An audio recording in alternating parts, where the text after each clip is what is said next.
ব্যবসার খাত বানিয়ে ফেলছিল এবং তারা বুঝতে পেরেছিল এই খাত থেকে কুইক মানি বানানো যায় এবং কোনো হিসাব না দিয়ে, কারণ বিদ্যুৎটা তো হাওয়া, বিদ্যুৎ তো দেখা যায় না। এখন এই যে ক্যাপাসিটি চার্জ, এই ক্যাপাসিটি চার্জের কোন মেশিনের কত ক্যাপাসিটি, কে এটাকে আইডেন্টিফাই করেছে এবং সেই মেশিনগুলো এফিসিয়েন্সি কি, এগুলো সম্বন্ধে তো কেউ কোনো বিশ্লেষণ করে না, দেখেও না।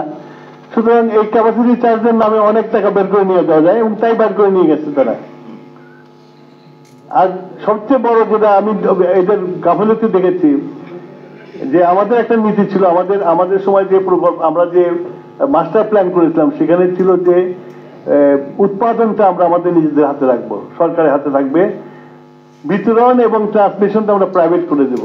এই জন্য করে দেব যে সরকার রিটেল এবং ট্রান্সমিশনের ব্যবসা করা ডিফিকাল্ট, কিন্তু উৎপাদনের যেটা সেটা আমরা করতে পারি, কারণ আমাদের মানে পাওয়ার প্ল্যান্টের কাছ থেকে বিদ্যুৎ যখন নিয়ে যাবে ট্রান্সমিশন, তখন আমি পাবো, বুঝবো যে আমার কত পাওয়ার নিয়ে গেছে, সেটা আমি ট্রান্সমিশনের কাছে ওই টাকাটা আদায় করে নিতে পারবো।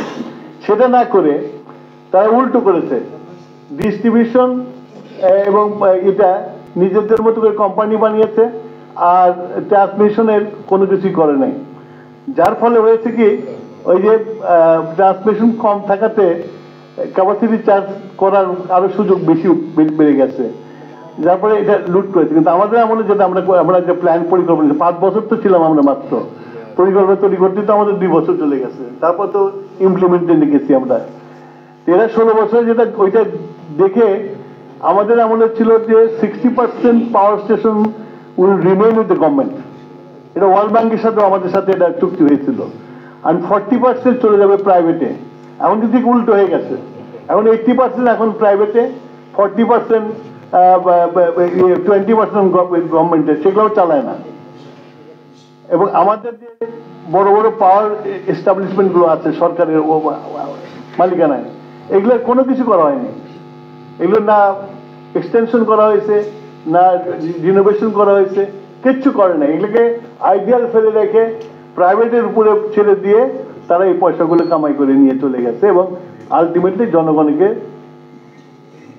এটা বহন করতে হচ্ছে। এবং আমি মনে করি, আমি সরকারের কাছে দাবি করবো আর কি, যে প্রত্যেকটা চুক্তি শুড বি পাবলিক। তারা তো কোনো পিপিআর মানে নাই, পাবলিক প্রকিউরমেন্ট রুল তারা মানে নাই। তারা ওই আইন করে বন্ধ করে দিয়ে ইচ্ছা মতো ক্লোজ টেন্ডার করে করে তারা করে নিজেদের মধ্যে আলোচনা করে ডিসকাশনের মাধ্যমে অ্যাওয়ার্ড করেছে। সুতরাং we must C the contract.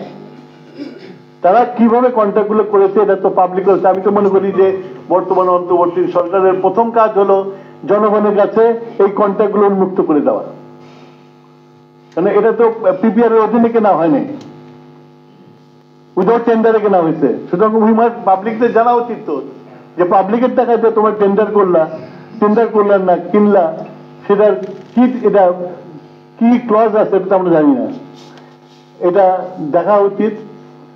যেটা আমরা কি বর্তমান সরকার কিছুদিন আগে একটা স্টেটমেন্ট করেছিল যে এগুলা নিয়ে বেশি কি করলে এরা বিদ্যুৎ বন্ধ করে দিলে বিদ্যুৎ চলবে না। বিদ্যুৎ চলবে, আমরা তো we can renegotiate, we can talk.